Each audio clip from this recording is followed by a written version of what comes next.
전민수님, 전미성원님, 반갑습니다. 네, 지금 시간에는 나주성기 바르게 알기 62부 나주가 인준이 된다면 이라는 주제를 갖고 묵상하는 시간을 갖도록 하겠습니다. 먼저 목차부터 소개를 드리겠습니다.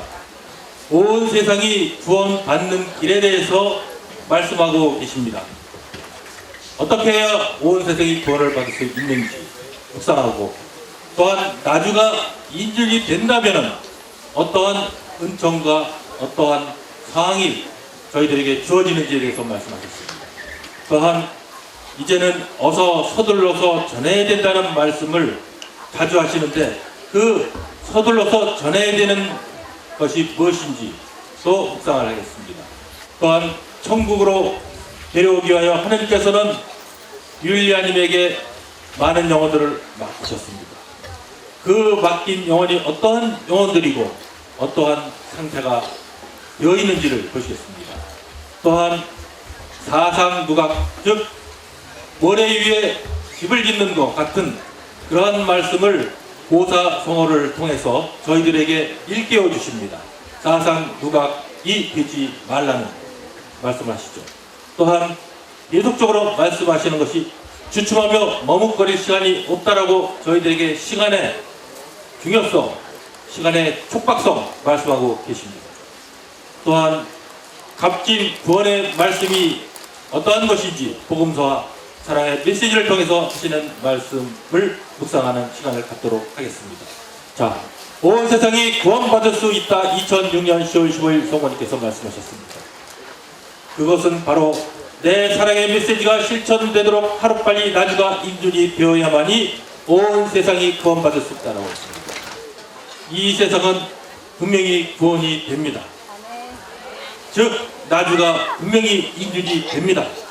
비록 지금은 저희들이 박해받고 미움받고 모욕을 받고 있지만은 그러한 시기가 벗어날 일이 분명히 있다는 말씀이십니다. 2016년 2월 11일 성모님께서 말씀하셨습니다. 공동 구속자인 나는 네가 불러모은 순교의 씨앗인 그들을 작은 영혼으로 삼아 멸망의 위험에 처한 이 세상을 구할 것이다. 이 세상은 구해집니다. 바로 이것을 통해서 불림을 받은 자녀들의 희생, 보속, 봉헌을 통해서 이루신다는 말씀하시죠. 그것이 바로 순교의 씨앗을 저희들이 역할을 하는 것이고, 그 순교의 씨앗이 자라서 이 세상을 구원할 수 있고 이 세상이 구원된다는 것은 다시 말씀드리면 나주가 인준으로서 가는 길이고, 그 나주의 인준을 통해서 이 세상이 구원이 된다는 말씀을 여러 차례 다른 부분에서도 말씀하고 계십니다. 90년 8월 15일 성모님께서 말씀하셨습니다. 순교의 씨앗에 대해서, 순교의 씨앗은 어떠한 역할을 하게 됩니다. 앞으로 저희들에게 무엇이 기다리고 있습니까? 많은 나라와 인류가 지옥의 형벌과 같은 그러한 때가 기다리고 있습니다. 하지만 이러한 순교의 씨앗을 통해서 바로 말씀하셨죠. 순교의 씨앗, 그것은 결정적인 시련의 때 많은 나라와 인류를 구하기 위함입니다. 저희들이 받고 있던 이러한 희생, 보속, 봉헌은 저희들의 과거에 제한 보석뿐만 아니라 현재뿐 아니라 미래에 바로 많은 나라와 인류를 구하기 위한 밑거름, 씨앗이 된다는 말씀을 하십니다. 그래서 저희들이 아무리 심한 고통과 어려움을 받는다 하더라도 아름답게 봉헌한다면 성모님께서 이렇게 쓰신다고 말씀하셨습니다. 또한 사랑의 메시지가 교회에서 받아들여지고 실천에 옮겨지면 어떠한 결과를 주십니까? 전부 하나님의 은호는 풀릴 것이라고 하셨습니다. 또한 진리와 질서가 회복이 된다고 하셨습니다. 또한 혼란을 선동하고 바람을 일으키는 교활한 마귀는 쓰러질 것이라고 2007년 3월 25일 성모님께서 말씀하셨습니다. 또한 나주가 인준된다면 어떤 결과가 나오겠습니까? 오류에 물든 교회가 쇄신이 되고 성직자들과 수도자들이 영적으로 성화될 것이며 죄인들이 회개하는 구원의 장소가 되어 지옥으로 향해가는 수많은 영혼들까지 구원을 받게 될 것입니다. 나주가 지금 그래서 빨리 인준이 안 되는 거죠.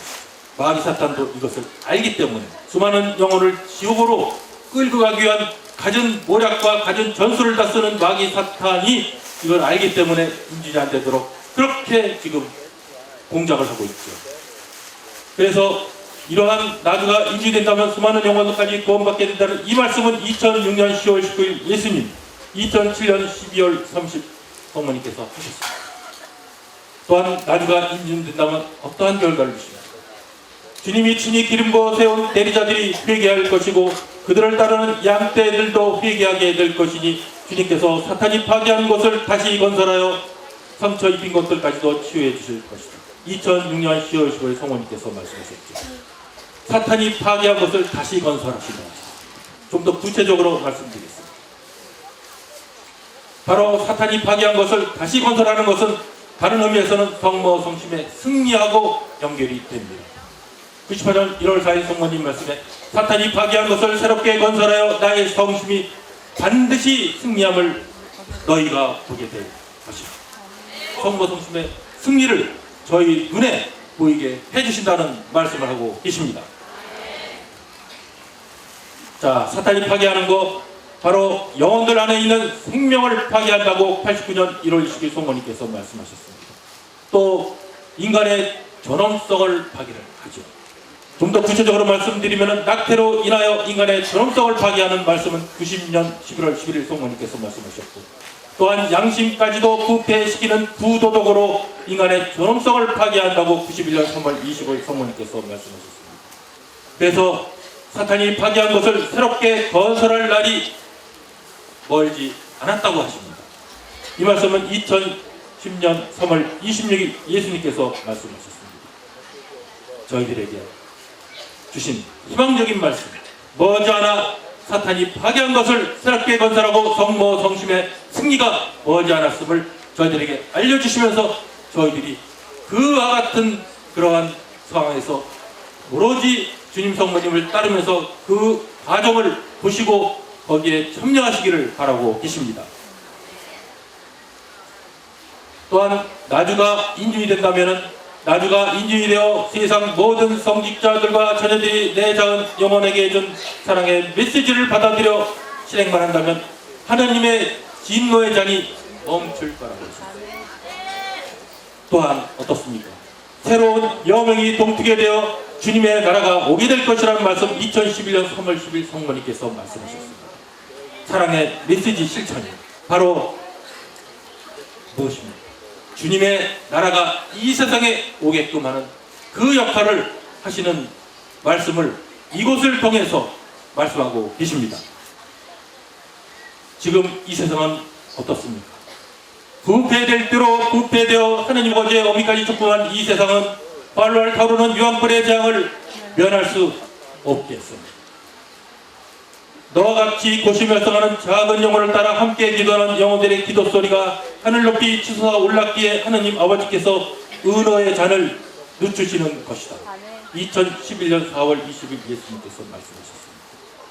이제는 부패될 대로 부패된 이 세상은 하느님의 은혜의 잔을 면할 수가 없습니다. 지금은 하느님의 은혜의 잔을 늦추신다고 저희들에게 여러 차례 경고적으로 깨어있기를 바라시면서 말씀하고 계십니다. 여기 계신 분들은 다 깨어서 있는 자녀가 되도록 노력하는 자녀임을 분명히 또 저희들은 알고 계실 것입니다. 성모님께서는 이제는 어떠하십니까? 성모님의 그 상황을 한번 보시겠습니다. 하나님 아버지의 진노의 잔, 즉 은혜의 잔을 더는 붙잡을 힘이 없어지는구나. 2015년 1월 1일 성모님께서 말씀하셨습니다. 좀 더 구체적으로 말씀드리면 하나님을 촉범한 이 세상은 이미 무업천지가 되었는데도 특별히 간택된 주님의 대리자들까지도 양떼들을 천국으로 인도하기는커녕 잘못된 길로 가고 있기에 증량할 수 없는 전대미문의 기적을까지 보여주며 중언부언 외쳐도 지지도에 하고 있으니 하느님 아버지의 은혜의 잔을 더는 붙잡을 힘이 없어집니다. 지지도에 생각 밖에 두다 도외시하여 내버려두고 상대하지 않는 바로 지금 주님의 대리자들까지도 그것을 깨닫지 못하고 경고에 그러한 여러 가지를 보여주셔도 깨닫지 못하니까 성모님께서도 이제는 붙잡을 힘이 없어지는 것이었습니다. 이러한 성모님을 위로드리면서 저희들이 더욱더 주님의 말씀 따라, 성모님의 말씀 따라 가는 것이 바로 성모님의 피눈물을 닦아드리고 주님의 피땀을 닦아드리는 역할이 아니겠습니까? 또한 내 사랑의 메시지가 실천되도록 하루빨리 나주가 인준이 되어야만이 온 세상이 구원받을 수 있다. 2006년 10월 15일 성모님 말씀이십니다. 그래서 하루빨리 나주가 인준이 되어 온 세상이 구원받을 수 있도록 이렇게 간절히 호소하는데 나를 무척 사랑한다고 하는 성직자들까지도 체면과 이목 때문에 이 어머니를 모른 채 하면서 외면하고 있거나 2007년 3월 25일 성모님 말씀. 나주는 인준이 되는데 그 시기는 메시지에서 말씀하신 부분을 저희들이 잘 묵상을 하셔야 됩니다. 96년 10월 19일 성모님께서 이와 같은 것을 잘 아시기 때문에 그렇게 사랑의 메시지 전파되고 실천되는 것을 말씀하고 계시죠. 불타는 내 사랑의 메시지를 전하도록 항상 부족하다고 하는 너를 택하였으니 어둠 속에 사는 세상 자녀들에게 어서 서둘러 전하라. 사랑의 메시지 내용을 지금 여기 계신 분들은 많이 아시죠. 바로 이 시간을 통해서 우리가 안다는 것도 중요하지만 실천하는 것이 더 중요한 것이죠. 그래서 어서 서둘러 전해야 된다고 누차 중언부언 말씀하고 계십니다. 바로 어서 서둘러 전해야 되는 것을 말씀하셨는데 어머니의 뜻을 온 세상 자녀들에게 어서 서둘러 전해야 한다. 94년 10월 23일 성모님 말씀하셨습니다.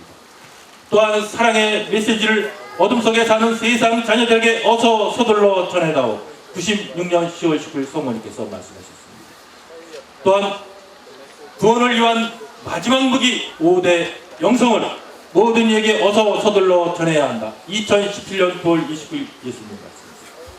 이러한 어머니의 뜻 5대 영성 다 어디에 있습니까? 사랑의 메시지에 다 포함이 되어 있는 것입니다. 이 사랑의 메시지가 그래서 천국을 하는 지름길이라고 말씀을 하고 계시는 것입니다. 요한복음 17장 24절에 이 말씀이 있습니다. 예수님께서 제자들을 위해서 기도를 하셨습니다. 이러한 말씀이 지금 저희 사랑의 메시지에서도 제자급에 해당되는 자녀들에게 하신 말씀이 있습니다. 요한복음 10장 24절 말씀에 아버지께서 나에게 맡긴 사람들을 내가 있는 곳에 함께 있게 하여 주시고 아버지께서 천지 창조 이전부터 나를 사랑하셔서 나에게 주신 그 영광을 그들도 볼 수 있게 하여 주십시오. 똑같은 말씀을 지금 저희들에게 주신다는 말씀이십니다. 바로 나에게 맡긴 사람들 2014년 4월 18일 성부 하느님 말씀이십니다. 네게 맡긴 많은 영혼들을 작은 영혼으로 성화시켜 천국으로 데려오기 위하여 이스라엘 백성들처럼 고집센 그들의 회개를 위하여 끊임없이 받아야 하는 혹독한 그 고통들을 희생과 보석으로 아름답게 봉헌해주고 있으니 내가 너를 진치한 작은 영혼이라고 하는 것이다. 라는 말씀. 너에게 맡긴 많은 사람들 지금 이 시대에 하나님의 구원사업을 완성하시면서 그 역할을 하시는 율리아님에게도 맡긴 자녀, 맡긴 사람들이 있다는 것입니다. 바로 그 영혼은 바로 여기 계시면서 주님 성모님을 위해서 함께 일하면서 실천할 수 있도록 하신 자녀들이 아니고 또 누구를 지칭하시겠습니까? 바로 여기 계신 자녀들에게 하시는 말씀이시라는 것입니다. 아멘. 그런데 이러한 영혼들, 내가 세상 구원을 위하여 너를 도와주도록 특별히 부른 자녀들까지도 비록 지금은 자아를 버리지 못해 너의 마음을 아프게 하지만 너의 사랑에 찬 희생과 연문으로 종국에는 그들도 변화되어 너를 도와 수많은 영혼들을 구하게 될 것이니 너무 자책하지 말고. 종국에는 그들도 변화된다. 그런데 지금 어떻습니까? 종국이 가까웠다는 말씀을 또 한번 예수님께서 하신다는 말씀이십니다. 이스라엘 백성들처럼 말 안 듣는 그들을 보는 네가 그동안 얼마나 힘들었거든요. 2017년 11월 예수님께서 말씀하셨습니다. 이제 그들도 깨어나 기쁘게 동참할 것이다. 그래도 깨어나지 않는다면 그것은 그들의 몫이니 더는 마음 아파하지 말거라.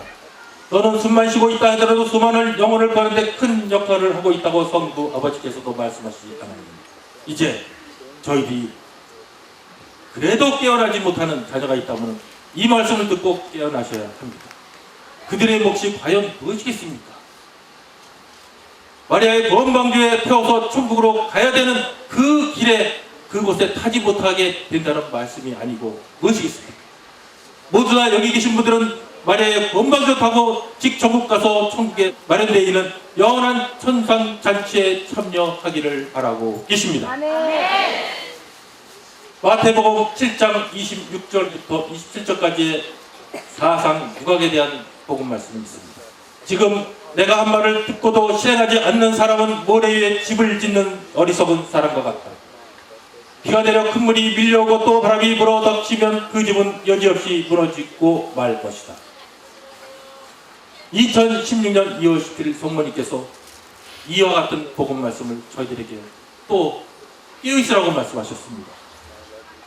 내가 지극히 사랑하여 나의 성지로 특별히 불러 모은 사랑하는 자녀들아, 주니까 나는 피눈물까지 흘려가면서 호소하는데 말 안 듣고 고집센 이스라엘 백성들처럼 내 작은 영혼을 통해 하고자 하는 일들을 무시하는 영혼들은 아무리 큰 공로를 세웠다 할지라도 사상 유각에 지나지 않을 것이라는 말씀입니다. 그래서 교만과 자아와 알량한 자존심을 버리고 5대 영성으로 무장해서 성덕을 대동시켜 완덕에 도달하여 천국을 누리도록 겸손한 작은 영혼이 되도록 지금 저희들에게 또 한 번 기회를 주시면서 말씀하고 계십니다. 저희들은 바로 깨어있으면서 5대 영성으로 무장하여 작은 영혼이 되어야 되는 것입니다. 2018년 10월 16일 성모님께서 주춤하며 머뭇거릴 시간이 없다라고 이제 시간적으로 또 저희들에게 경고해 주시면서 알려주시고 계십니다. 도대체 무슨 시간이 없다는 말씀을 하시는 것일까요? 그래서 어서 깨어 기도하라. 깨어 기도하는 방법은 여러 차례 중언번 주님과 성모님께서 말씀하시죠. 그것이 5대 영성으로 깨어 기도하기를 바라고 계시죠. 주님께서 하시고자 하시면 못하실 일이 없으시니 쓸데없는 말로 시간을 낭비하지 말아라. 지금은 하느님의 진노의 잔을 늦추고 계시는 것입니다. 구원을 위한 마지막 무기 5대 영성으로 무장하여 더욱 아름답게 봉헌을 하게 된다면 내세에서는 영원한 행복뿐만 아니라 현세에서는 모든 것을 받게 된다고 하셨습니다. 5대 영성, 구원을 위한 마지막 무기가 바로 내세에서뿐만 아니라 현세에서도 모든 것을 곁들여 받게 되는 은총의 말씀을 저희들에게 주고 계시는 이와 같은 5대 영성, 항상 무장하면서 주님을 따라서 성모님을 통해서 가야 된다는 말씀이십니다. 또한 좀 전에 말씀드린 입을 통해서 죄를 짓고 입을 통해서 여러 가지 나쁜 행동이 나올 수가 있죠. 그래서 그것을 한자성어로 구자관야, 2018년 10월 16일 성모님께서 말씀하신 구자관야라는 용어를 썼습니다. 입은 관과 같다는 뜻으로 입을 함부로 벌려서는 안 됨을 이루는 말입니다. 왜? 입을 통해서 판단죄, 비판죄, 또 많은 험담을 통해서 죄로 가고 있기 때문입니다. 작고 사소한 것 하나라도 너희가 인간적인 생각으로 저울질하거나 판단하지 말고 단죄해서는 절대로 안 됩니다. 율법의 얽매인 걱정은 시간 낭비일 뿐이다. 이 세상에 수많은 자녀들이 자신의 생각으로 모든 사물을 바라보기 때문에 자아도취에 빠져 모든 것을 부정적인 생각으로 판단하고 선입견으로 단죄해버리는 경우가 허다. 그래서 저희들은 정말 저희들이 어떻게 성화되어 완덕의 길로 갈 수 있는 방법을 이렇게 상세히 알려주고 계시는 것입니다. 자, 그러면은 율법의 얽매인 걱정은 시간 낭비일 뿐이라고 하는데 율법의 얽매이는 부분에 대해서도 사랑의 메시지를 통해서 몇 차례 말씀을 하신 부분도 저희가 묵상을 하겠습니다. 내가 택한 너희들만이라도 율법에 얽매여 일을 그르치지 말고 나와 내 어머니가 준 사랑의 메시지와 생활의 기도로 무장하여 많은 영혼들이 지옥의 길에서 벗어나 천국을 누릴 수 있도록 최선을 다해 노력하고 사랑으로 거듭나 받은 은총에 대해서 감사할 저는 겸손한 내 작은 영혼이 되도록 더욱 낮아지거라. 2007년 3월 3일 예수님 말씀. 율법에 얽매인다는 것, 율법에 얽매인다는 것이 얼마나 저희들을 올가미를 잡아놓는 것이죠. 더욱더 저희들에게 작은 영혼이 되오고 더욱더 겸손하고 더욱더 낮은 자로서 예수님께서 하늘의 왕이시면서 이 세상에 오실 때는 낮은 자의 역할을 하셨습니다. 저희들에게 본받을 그런 걸 주시기 위해서 교훈을 주시고 저희들이 따르도록 하기 위해서 그 말씀을 주시고 계시죠. 또한 알량한 지식이나 이론과 논리로서 율법에 얽매인다면 하늘나라를 차지할 수 없다라는 말씀 2010년 3월 2일 성령님께서 말씀하셨습니다. 중요한 것은 율법이 아니죠. 얽매이는 것이 아니죠. 하느님의 뜻대로 하느님의 말씀대로 저희들이 실천하면서 가는 것이 바로 이러한 것을 실천하는 길이라고 보입니다. 사랑의 메시지는 어떠한 것입니까? 히브리서에 나와 있는 복음 말씀하고 연관이 됩니다. 히브리서 2장 2절부터 3절까지의 말씀입니다. 천사들을 시켜서 하신 말씀도 효력이 있어서 그것을 어기거나 따르지 않은 자들은 모두 응벌의 징벌을 받았는데 만일 우리가 이토록 값진 구원의 말씀을 소홀히 한다면 어떻게 징벌을 피할 수 있겠습니까? 구원의 말씀, 복음 말씀이시죠. 사랑의 메시지를 통해서 같은 표현을 하셨는데 이 구원의 말씀에 대해서 사랑의 메시지에 어떠한 말씀을 하셨는지 보시겠습니다. 2007년 11월 24일 예수님께서 하신 말씀입니다. 천사들을 시켜서 전한 말도 효력이 있으므로 그것을 어기거나 따르지 않는 자들은 모두 응분의 징벌을 받았는데 만일 그들이 이토록 측량할 수 없는 지고지순한 전대 미문의 기적들을 유연하고 구원으로 이끄는 사랑의 메시지조차 묵살하고 괴리한 말로 연기한다면 어떻게 징벌을 피할 수 있겠습니까? 히브리서에 말씀하시는 구원의 말씀은 바로 우리를 구원으로 이끄시는 사랑의 메시지 말씀이시라는 것입니다. 사랑의 메시지는 주님께서 성모님께서 친히 저희들에게 주신 살아있는 말씀이시기 때문입니다. 우리가 5대 영성으로 무장하여 끝까지 성모님과 주님을 따르기를 바라시면서 하신 말씀이십니다. 설사 교회의 지도자들이 내가 주는 사랑의 메시지를 받아들이지 않아 질풍노도와 같은 성난 물결이 이 세상을 휩쓸어갈지라도 5대 영성으로 무장하여 끝까지 내 어머니와 나를 따르는 자녀들은 성인 성녀들의 환호 속에 열렬한 환영을 받으며 그들을 위해 내가 마련한 자리에서 내 작은 영혼과 함께 내 어머니와 내 곁에서 영원한 행복을 누리게 될 것이다. 2017년 9월 29일 예수님 말씀이세요. 사랑의 메시지를 저희들이 실천하면서 5대 영성으로 무장하여서 끝까지 주님과 성모님을 따르는 자녀들은 영원한 행복을 누리게 된다는 말씀을 다시 한번 사랑의 메시지의 중요성을 저희들에게 강조하고 계십니다. 그래서 지금 시간적으로는 그렇게 긴 시간이 아닙니다만은 주님과 성모님께서 친히 이곳 나주 성지를 통해서 하느님의 거룩한 도성을 통해서 이루시는 하느님의 원대하신 구원 계획에 저희들을 함께 하고자 이곳에 오셨고 설사 함께 하고자 하는 사명을 모르신다 하더라도 아시면서 실천해야 된다는 말씀을 사랑의 메시지를 통해서 하십니다. 그 사명은 바로 저희들뿐만 아니라 저희들이 지향하고 또한 그간 묻은 주인들까지도 함께 태우고 천국 잔치에 오너라입니다. 오늘도 이 시간을 통해서 저희들 더욱더 은총 안에서 주님과 성모님의 사랑을 느끼면서 함께 천국을 향해 가는 자녀가 되기를 바라면서 마치겠습니다. 감사합니다. 모든 영광을 주님과 성모님께 돌려드리면서 영광의 성부와 성자와 성령께 감사합니다.